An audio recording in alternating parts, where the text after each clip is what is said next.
Hello, welcome to the EPG Pathshala program in linguistics. I am Pramod Pandey, Professor, Center for Linguistics, Jawaharlal Nehru University. I am the principal investigator of this project. We are now going to listen to the discussion of a module from the course Introduction to Pragmatics and Discourse Analysis.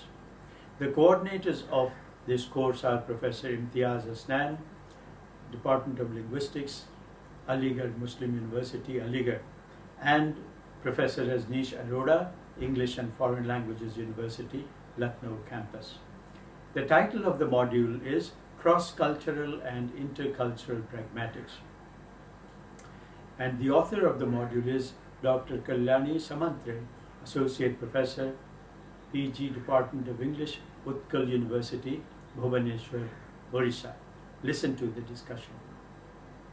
This module will deal with the notions of cross-cultural and intercultural pragmatics, their functions in the domains of communication, the important research related to the concepts, and their present state of validity.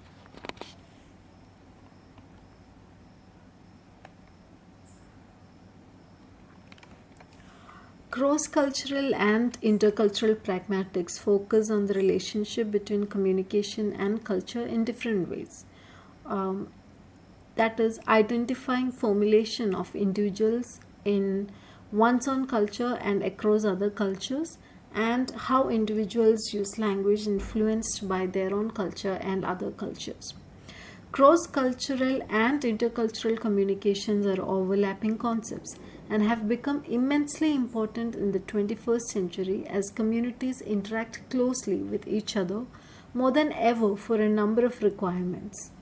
Studying their pragmatics is an important strategy in our preparation for global interaction.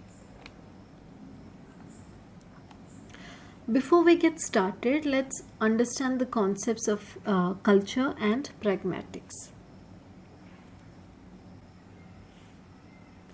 Before we get started, let's understand the concepts of culture and pragmatics. Culture is a knowledge and social behavior of a particular community, defined by the community's language, religion, cuisine, social habits, music, arts, and such other concepts. By being born into a society, an individual imbibes its culture through its customs and social behavior.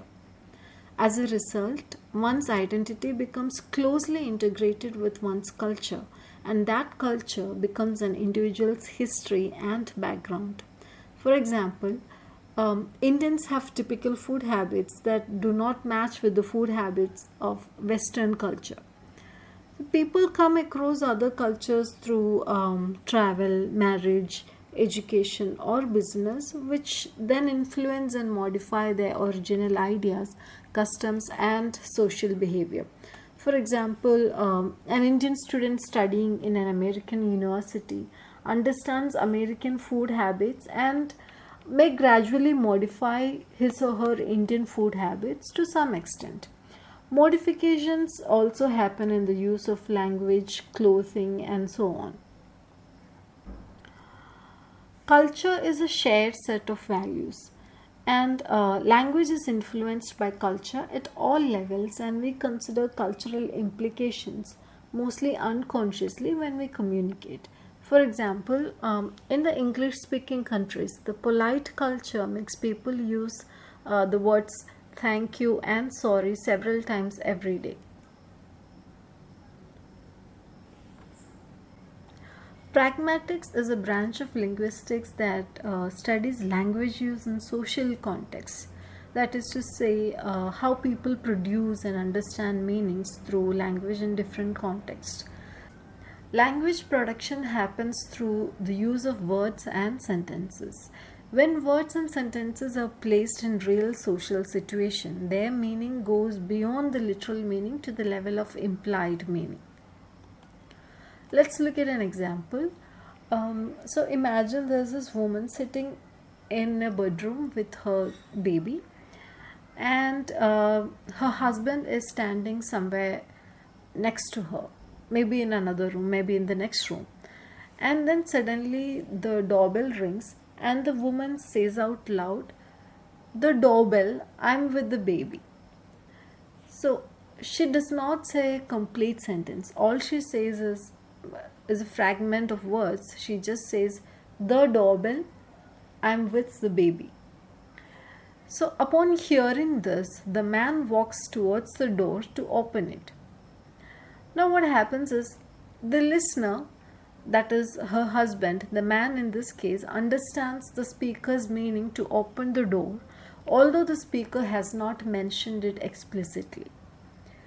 So therefore it is pretty much clear that pragmatics focuses on the context of the utterance, the meanings possible in the context, the negotiation of meaning between the speaker and the listener.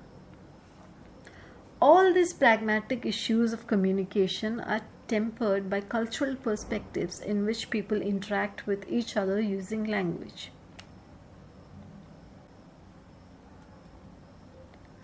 Cross-cultural and intercultural pragmatics focus on the use of language across different cultural contexts.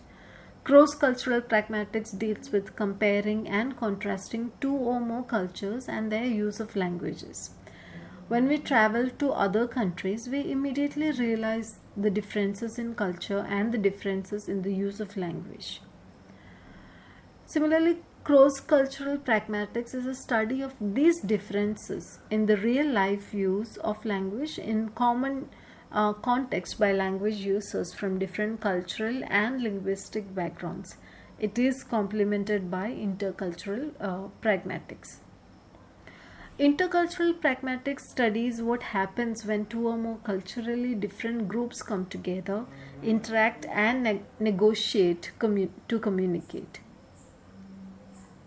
For example, if I'm working in Japan, I'll realize our cultural differences, yet I'll communicate with the Japanese people in their culturally accepted manner. So here two different cultures are interacting, and people from two different cultures are negotiating to communicate. Both cross-cultural and intercultural pragmatics explore important aspects of culture and how language is used when different cultures come in contact with each other.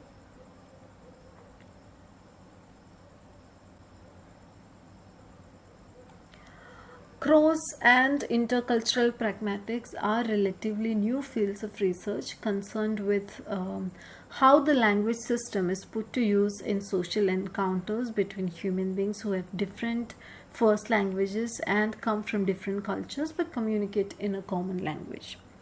In modern societies all over the world, the nature of commerce, diplomacy, and personal relationships have become increasingly cross and intercultural. People in mixed cultural contexts may find the communicational means to live together and thrive on diversity only through pragmatism. Research in these areas began in the 1920s and developed in the 1980s into a serious study of language and culture. The emergence of pragmatics is strongly associated with such early scholars such as John Austin, and later with John Searle, Gumperz, Delheims, and many others. We will now look at the contributions of each of these scholars. First, let's look at John Austin. Austin observed that there are many uses of language which seem to state facts, but the real meanings may be quite different. For example, utterances like "I hate you" or "I quit" may not be used to make factual statements. The sentence "I hate you" might be an emphatic statement of love. Thus, language is not merely a grammatical system of representation, but is a system of devices for engaging in various sorts of social activity. The meaning of an utterance is its use in socio-cultural pragmatics. Austin categorized the utterance into speech acts of promising, ordering, greeting, warning, inviting, and congratulating, and so on. Next, we'll look at the contributions of John Searle. Developing on Austin's theories, Searle discusses the term background. Background is a set of abilities, tendencies, and outlooks that humans have, and how the background helps people understand utterances. Thus, when someone asks us to cut the cake, we know it is, we should be using a knife to cut the cake. Similarly, when someone asks us to cut the grass, we know to use a lawnmower. The actual request neither include these details nor directly state that the cutting used in the utterances are different types of actions. However, a listener's background helps in accessing the meanings in these indirect speech acts.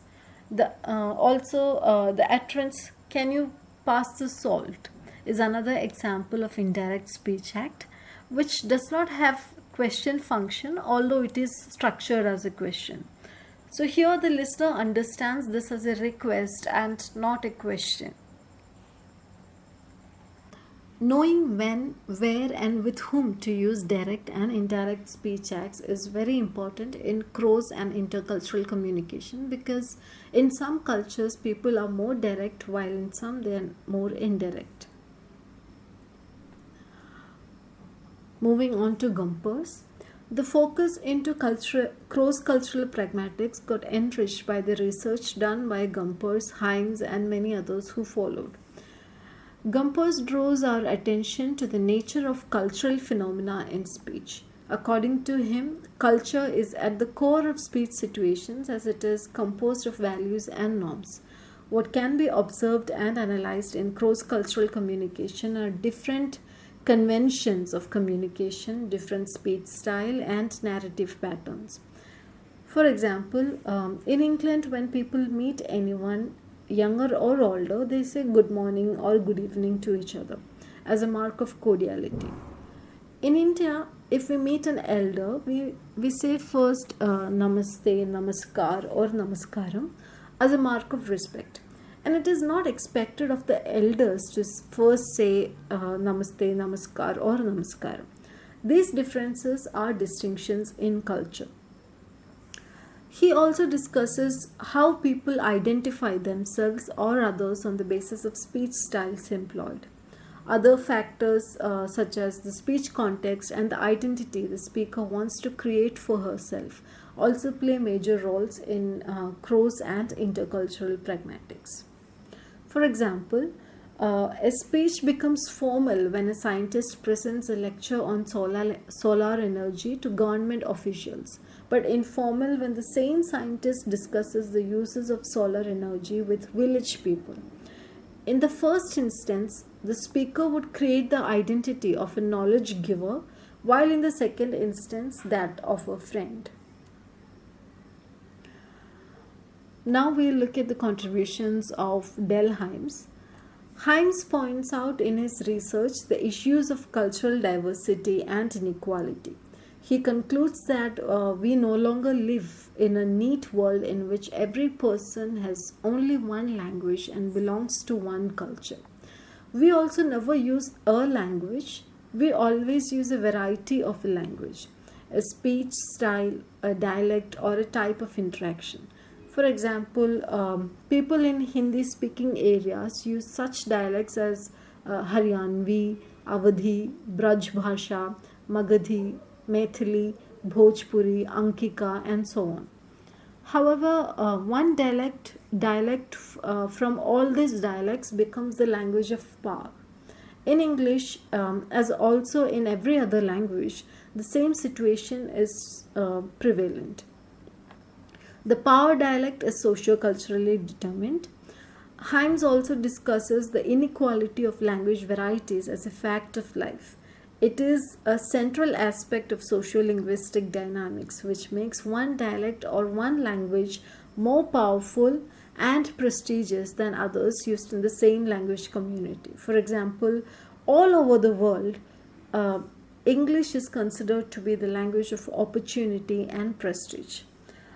Between the 11th and the 14th century, English was considered to be the language of the illiterates, the peasants, and of similar working class. In intercultural or cross-cultural communication now, not being able to speak good English is generally equated with poor education and sometimes with a lower social status. Points out that use of the prestige or the power variety of language is valued highly in literate narratives and in contexts where serious talk is expected, as an academic lecture or giving a talk in the media. People using the non-prestige varieties of the same language are denied access to the category of expert voices and are termed laypersons.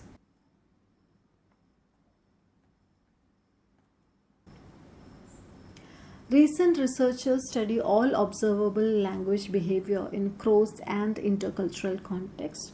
These researchers do not overstress cultural differences, but they try to understand how such differences often generate stress and anxiety in language use. Researchers now deal with the pluralistic nature of societies. They do not present other cultures as something strange, weird, or unusual. They also try to understand the patterns and problems in cross-cultural and intercultural communication by analyzing concrete communicative events. The way culture impacts language use is studied as a reality where people of different cultures meet for various reasons, that is, business, education, travel, sports, and so on. Through social interactions using languages, they interpret, construct, and negotiate meaning. For example, in the Olympic Village, sportspersons from all over the world congregate. They have different cultures and languages, and they are in fierce competition with others. Yet they interact with each other to create a positive social life during the games. Many recent analyses of cross-cultural communication demonstrate that culture need not be traditional.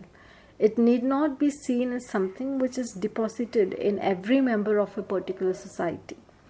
It can be made, changed, manipulated, and dropped on the spot. In the present time, culture serves as a joint and shareable set of resources, part of which is operated automatically and part of which operates strategically. Now we'll try to understand various mindsets in cross-cultural and intercultural contexts. We have ethnocentric orientation, polycentric orientation, and geocentric orientation. Ethnocentric orientation arises from a mindset where we use our own culture as a standard for judging other cultures.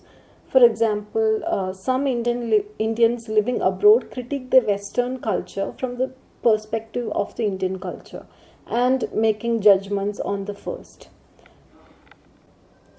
Next, we have polycentric orientation. Many people living abroad are attracted by everything in the host country culture. They develop a greater affinity towards the culture of the host country in comparison to one's own. So this is actually the opposite of ethnocentric orientation. In ethnocentric, you consider your culture as superior and the other culture as inferior to yours. But in the case of polycentric orientation, you consider the other culture as superior and you just accept it and have a greater affinity towards that culture. Next, we have geocentric orientation. This orientation presents a global mindset where communication is conducted, understanding the values of one's own society and those of the host country without value judgments. In mixed cultural setups, miscommunication at certain points is inevitable.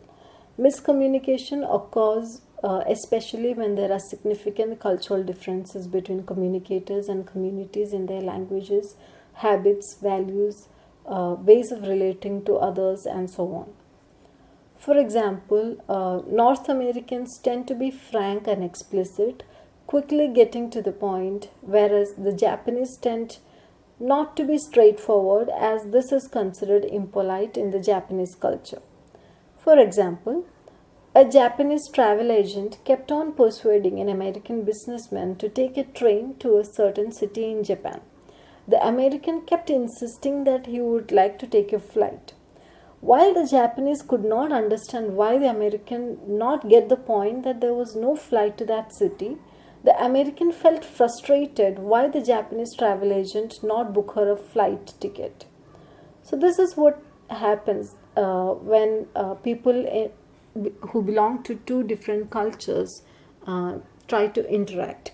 And this is one sort of miscommunication that could happen. Similarly, miscommunication may lead to conflict or aggravate conflict that already exist. However, in business situations, education, diplomacy, etc., people from different cultures negotiate and understand meanings through the use of language. They try to understand the variations in culture so that living and dealing with others can be meaningful.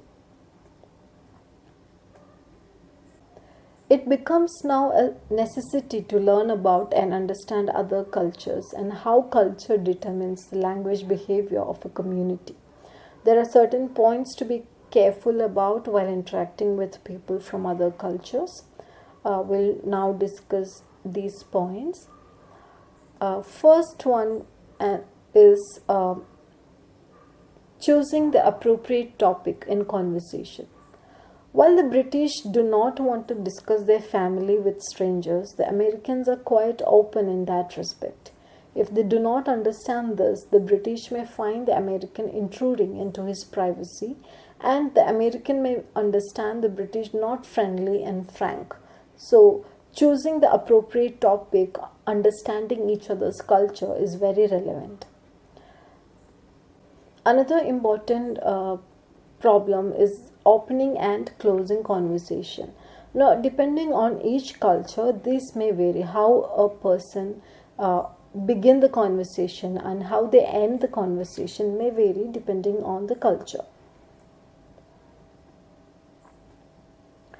Taking turns during conversation is another important factor. In polite society, people do not interrupt the speaker till she or he finishes what they wanted to say. Listening attentively to a speaker is a minimum requirement before one starts to speak, and this stands true for all cultures. It is always respectful to listen to the speaker and wait for your chance to reply or answer or question back. Next is interruption. Unless absolutely essential, interrupting a speaker is considered rude in most cultures. If one needs to interrupt at all, this is done by seeking speaker's permission. For example, you can ask, may I interrupt? And then you can state your observation, or you can answer, or you can question.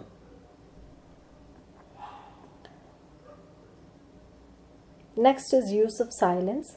In some cultures, silence is a mode of communication. For example, in many African and Indian communities, when elders speak, juniors keep silent, which states that they have understood and are in agreement with what was said.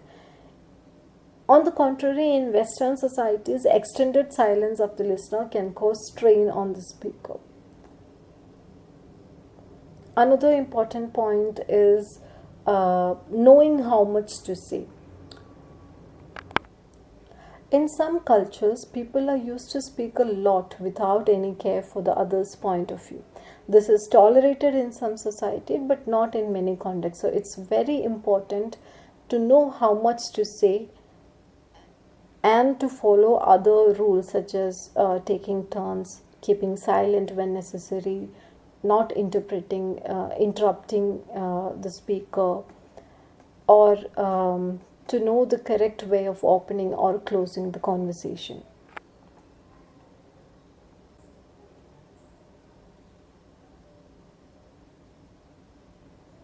If we look at communication as a process of coding and decoding of messages, it is obvious that there are many points in the process where communication can break down. In particular, successful communication depends crucially on shared background and shared culture. A language user needs to use the language not only correctly but also appropriately. That is, they should not be only using the language based on linguistic competence, but also based on communicative competence. In fact, we have to use the 4 components of communicative competence, that is linguistic, sociolinguistic, discourse and strategic competence, to be effective in cross-cultural and intercultural contexts. Now, linguistic competence is a knowledge of the language code, that is its grammar and vocabulary. The grammar component includes a knowledge of pronunciation and phonology, morphology, syntax and semantics. Whereas vocabulary helps a person in being fluent. Similarly, sociolinguistic competence is another necessary factor. It is the knowledge of socio-cultural rules of language use, that is, knowing how to use and respond to language appropriately. Appropriateness depends on the setting of communication, the topic, the cultural backgrounds and the relationships among the people communicating.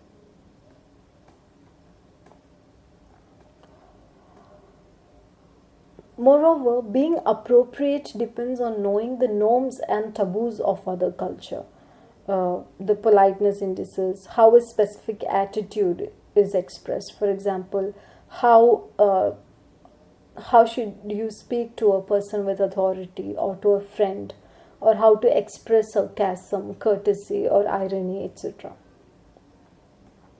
Next is discourse competence. This is the knowledge of how to produce and understand oral or written text and being cohesive in creating text. Whereas strategic competence is the ability to start, continue and complete a conversation in a proper manner. This competence also helps to understand problems in communication and how to repair communication breakdowns before, during or after they occur.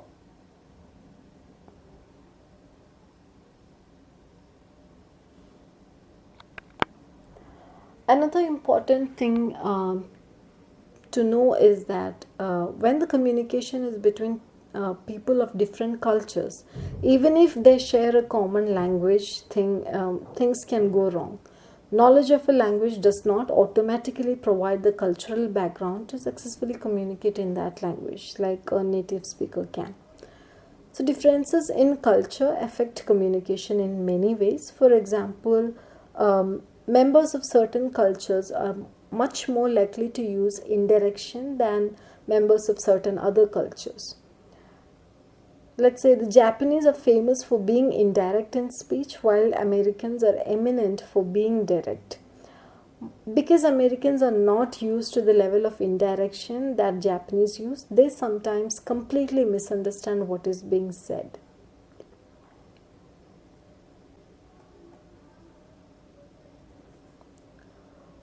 Currently, the researchers of cross-cultural and intercultural studies are investigating more into the ways in which people from different cultures understand or misunderstand each other and how they adapt to other cultures.